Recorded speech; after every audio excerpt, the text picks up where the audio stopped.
defeat to take. What was your overall assessment on that one, please? With the ball in hand, probably a bit similar to last week. I thought we showed a lot more intent with what we tried to do. I thought we handled adversity a lot better than we did last week. And to give ourselves a chance to win the game or get back to even at the end of the game was really tough to do on the back of the statistics that we turned up with at the end of the game. You can't question fighting spirit. Once again, it felt like an uphill battle once Saints got a foothold of that game, but your side never throw the towel in. I suppose if you get the bit of polish that you desire, and you're going to be a very good side this year. Yeah, it's probably a bit of a broken record. I probably sound like a broken record, but you can only sort of state the facts as you see them. I love the way they come together. I love the way they work for each other. There's not many sides that would have hung in on the back of the possession that we tossed up and the possession that St Helens had. And they're a very good side, and they drain you. Big pack of forwards that play through you. Smart sort of spine players. They just keep testing you. I just thought how we stopped them from scoring the amount of times that we did. But that's that game done. We've got to keep turning up with that sort of stuff.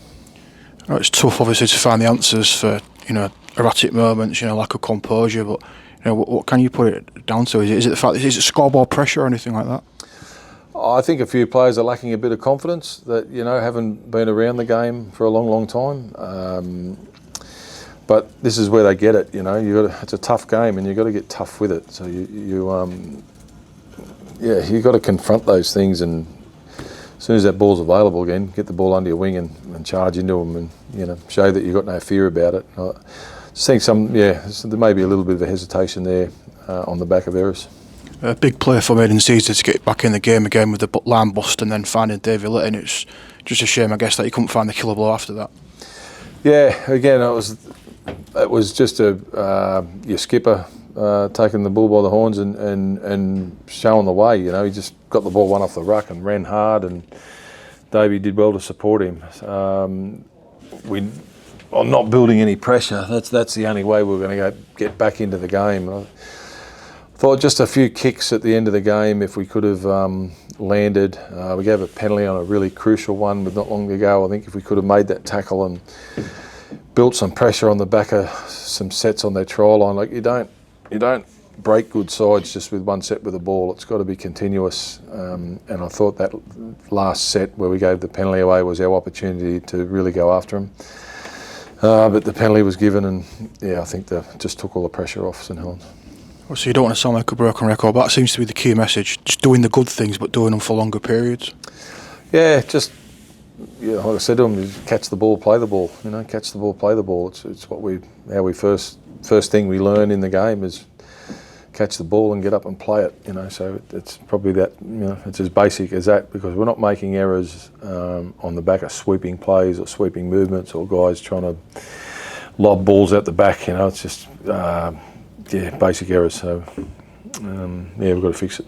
You played Zach Hardaker at fullback today. You got the club man of the match. He was immense at times. What do you make of him? I didn't know a lot about Zach when I got here. I watched him in bits and pieces, and I'd read about things that he'd done. But he's an absolute marvel. He amazes me every week. Wherever you put him, it's not a problem. I said to him when I rang him and just said, "What are your thoughts about playing fullback?" He said, "Yeah, no worries, mate. Wherever you need me." I said, "Well, would you play front row next week if you had to?" He said, "Yeah, wherever you want to put me." So they're gold, them blokes. But it's not only wanting to do it; he does a great job wherever he goes. He's a natural. Seems to be a leader in that side as well. Something that can inspire. There's a lot of half breaks that he made, and on the back of that, you were rampaging forward again. So it seems to rub off. Yeah, he doesn't say a lot, but so when he does talk, everybody listens. But he just leads by example. As I say, today was probably the best game I've seen him play with us, and he's had some really good games for us. He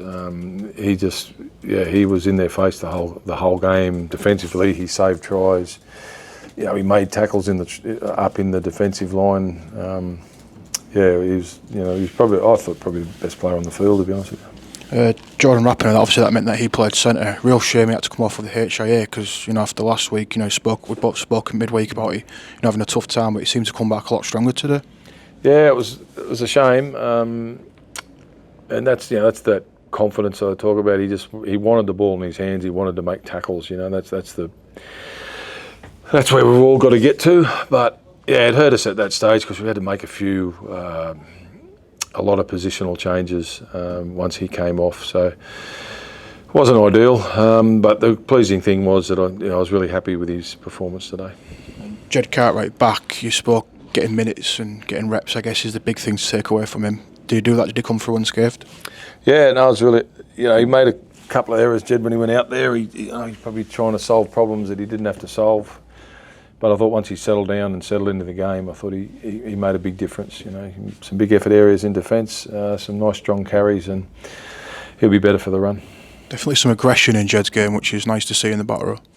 Yeah, that's the game-changing moments. When you can come up with a big play, especially when sides are bringing the ball out of their own end, and they didn't make any metres at all for 3 or 4 tackles. They changed the course of the game. We didn't take advantage of it, but. Yeah, not a lot of players can do that. And I suppose in terms of next week, you've got to dust yourself down now. Short turnaround, Wakefield here, another big game. Yeah, they're all going to be big for us now. We're fighting at that bottom half of the the bottom part of the 6. Not sort of looking at that. There's 11 games to go, so to me that's 22 points there to grab. That's the way we'll approach it. Wakey for Thursday, that game, isolating it, is a big one, isn't it? Yeah, mate, they're all big. Today was big. We could have been right up St Helens backside. Didn't work out, so we just got to, next week we've got Wakey. They're a good side, they're playing well. It'll be a tough one.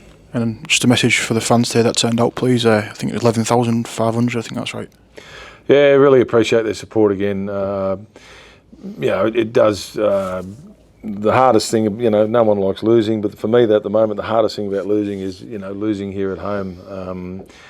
And not being able to celebrate and send them out with a win and give them something to talk about for the rest of the week. But with it, I'm sure like me they can see the effort within the group. But it's up to everyone now to get that final piece of the puzzle. And, it's not far away. I know it's not hasn't looked it was close today, but I believe we're not far away. You've had Zach Hardacre in the back row and then moved him to full back. What does it say about him, the fact that he's gone out and for his first time in however many weeks playing in the outside backs, he's won the Man of the Match award? Yeah, no, he's a marvel. Like I said earlier, he just keeps amazing me, with his efforts and his ability to handle every position really well wherever we put him. It's just. Like to go back to fullback today and play the full 80 minutes there and how desperate he was. I don't know how many metres he covered, but I'm sure it'll be some sort of record. He was everywhere with the ball. He was dangerous. He's certainly one guy I would love to have played with. They're the guys that you remember. And obviously it's a big frustration again today. How much does it help that you've got that quick turnaround now to play on Thursday night against Wakefield? I don't mind that, and it's sometimes a bit different when the opposition has a bit of a longer turnaround, but we're both on the same keel, so we both go in short turnaround and a really important game. So, look, you've got to get excited about it. You can't be scared of it, and you can't approach it with thinking, this type of form you're in. We're at a stage of the year and we're competing with sides that you just got to love these situations. It's a big game and you want to play in the big games, and if we keep winning a few along the way, we're going to have a lot of big games in front of us. So that'll be my message to the players. Let's embrace it and go after it. And again, it's not becoming an issue for the playing group, the fact that no home win yet this year. It's not playing on people's minds at all. Is that fair to say? I haven't, mate. I haven't. They're probably not going to say that. If we use that as an excuse, that's all it is an excuse. We like I said a few weeks ago, I saw some really tough efforts today, and that to me is where we need to be. Like next week's another week, and if we don't turn up with that same sort of effort, in the really tough situations, well, you don't win footy games. So we know, I know what they're capable of. But the tough thing to get right is getting blokes to keep trying when things aren't going your way, and they're doing that for us in spades. So we need to sort out the other stuff first.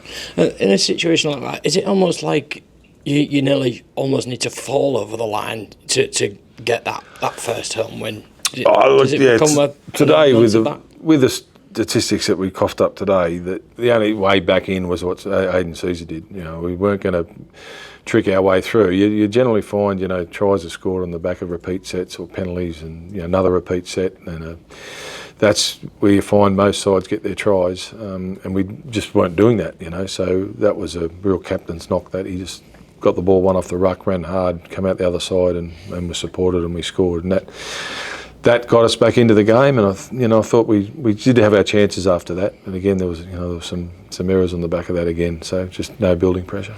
And again, it just absolute manful defence, putting up with intense pressure again. Yeah, like they're sort of coming to hand nicely, St Helens. I know people were writing them off, but you look at them on paper, they've got internationals right across the board, good young players.